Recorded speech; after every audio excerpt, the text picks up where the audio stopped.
political troubles are never ending. But let's hear what the Independent National Electoral Commission, INEC, is saying. It has rejected the outcome of the Labour Party's National Convention, which held in Inewe, Anambra State on March 27, that's 2024, that re-elected Julius Abure as national chairman.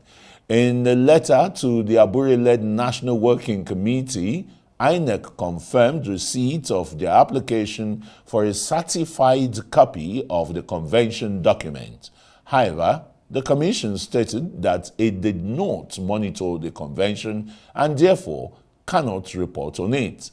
This is as aggrieved members of the party called on its leaders to rise and save the party from impending disaster. In a press conference addressed by Oluchi Okpara, the immediate past national treasurer of the party, she says the tenure of Abure has expired following INEC's rejection of the Inewe Convention. In light of the letter from INEC, the recognized and registered Labour Party constitution as provided by INEC to us is that of 2019. So, those parading themselves as elected members of National Office of the Labour Party with the purported 2024 constitution is null and void. The purported convention 2024 was not accepted by INEC as well as every other aspect of the failed Inewe Convention. We are calling on leaders of the party, especially elected members of the party, that are statutory delegates to both National Executive Council, INEC, and National Convention to rise up to save the party from the impending disaster. If Abure is allowed to submit any name to INEC, it will void the candidacy of the prospective aspirant, as he no longer has legal authority to do so. We know and are aware that Julius Abure and his cohort are hell-bent on misinforming unsuspecting members of the public about the failed National Convention, especially when it has to do with the election of the national officers of our party and the amendment of our party's constitution, which INEC has refused to honor because of lack of due process. No amount of propaganda can change badly taken decision to a right one. And the leadership of the Labour Party has denied any involvement in the planned End Bad Government protest. Peter Obi Media Outreach made the denial while responding to allegations from a presidency spokesperson, Bello, who had accused the Labour Party leader, Peter Obi, of masterminding the planned protest. Obi's media team described the allegations as wild, wicked, and baseless, insisting that these claims are a deliberate attempt to arrest Peter Obi, restrict his freedom, and hinder his advocacy for good governance. They say multiple attack dogs have been deployed to condemn Obi's credibility, distract the Nigerian populace from his message, and encourage Nigerians to disregard what they describe as the presidency's cheap blackmail. All right, Bello Sage, former Director General, Edo State Labour Party Campaign Council in the 2023 presidential elections, joins us from our Lagos studio to look at issues emanating from Edo State.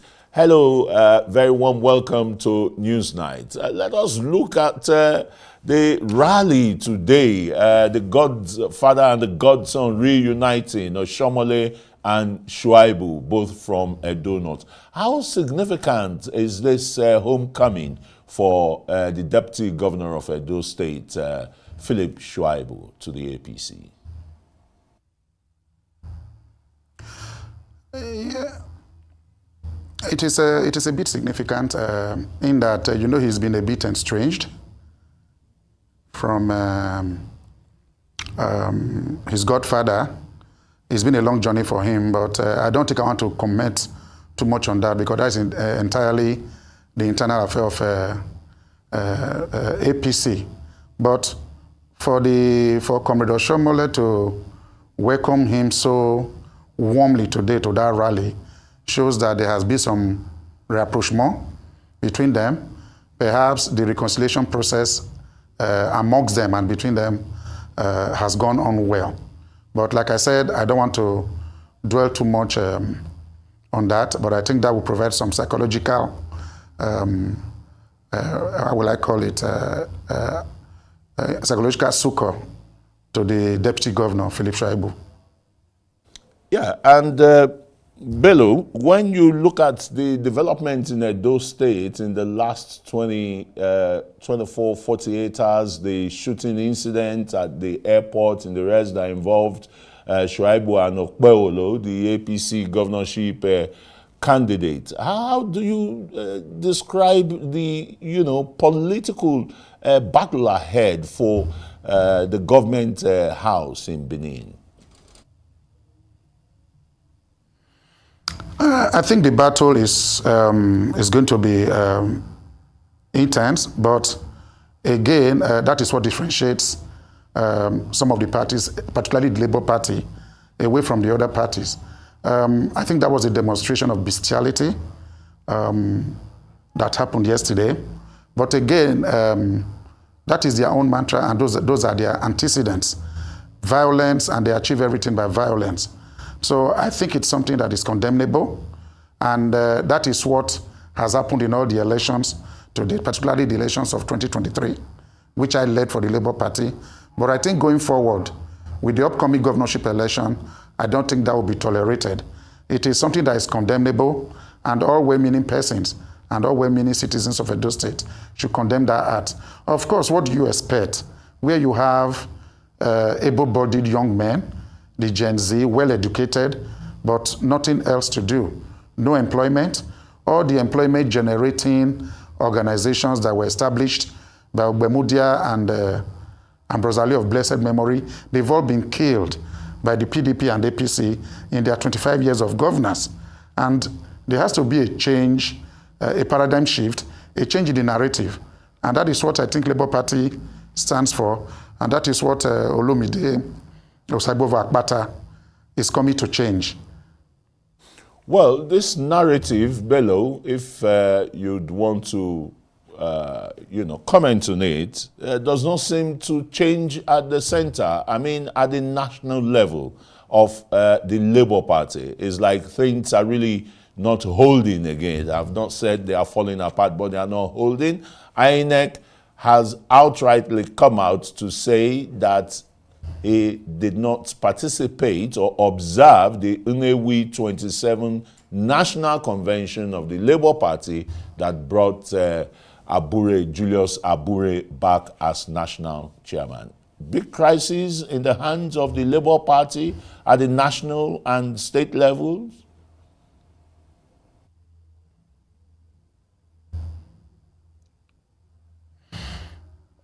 Okay, I think I'm not hearing you again there, but let me speak to that. That you will find that you look at the membership of Labour Party across all levels. Look at the kind of persons that have been attracted to the Labour Party. At least we are not shooting ourselves in the streets. We are not using guns to kill each other. There are internal mechanisms for settling such things. It is a disagreement that is internal, and the leaders of the party are working on it. The INEC letter has been circulating since morning. What INEC has simply said is that they did not monitor the convention in any way. The national leader of the party, Mr. Peter Obi, and other well-meaning national leaders have been working on a resolution. And I can assure you that because of the quality and caliber of people in Labour Party, there will be a solution. You don't have a contribution of people in a party and you don't expect that there are differences. But we are not washing our linen in the public. Internal mechanisms for settlements are going on. I listened to Oluchi just now, Oluchi Okpara, all right? She has made her press conference, but I want to leave on that because since I don't have a mandate to really speak on that, we have representatives. I've talked to my leaders this evening before I came here. They are working on it. There have been meetings all across the country, in the Middle Belt, in Kaduna. Meetings are going on in Abuja to resolve such. I am sure that an amicable settlement will come out very, very soon. But at least we act with civility. We are people that conduct ourselves with all decorum. You will not hear Labour Party members shooting at each other in the public and turning politics into a do or die affair. No, we will play politics by the rules. And that is what Labour Party stands for. And that is what Barrister Olumide Osaigbovo Akpata stands for. Our methods are very organic, all right? And we make sure that we focus on issues and what should be delivered to the good people of Nigeria and the people of Edo State. But what is the political implication of INEC's letter saying that, look, we did not monitor your national convention? Is that not like a vote of no confidence passed on the national chairman of your party? Is it not akin to probably politically affect your governorship candidates in Edo State if it comes to, de-recognizing him? Yes, I'm losing you there. I didn't quite get you. Okay. Whether he will recognize the governorship what? Absolutely. If with INEC not recognizing Julius Abure's chairmanship of the Labour Party, can it cause a lacuna for your candidate in Edo State? Is it capable? No, at all. It's of no consequence. It's of no consequence. It's of no effect at all. What the INEC letters will pertain to will be as regards the reconstitution of the National Executive Committee and the National Working Committee.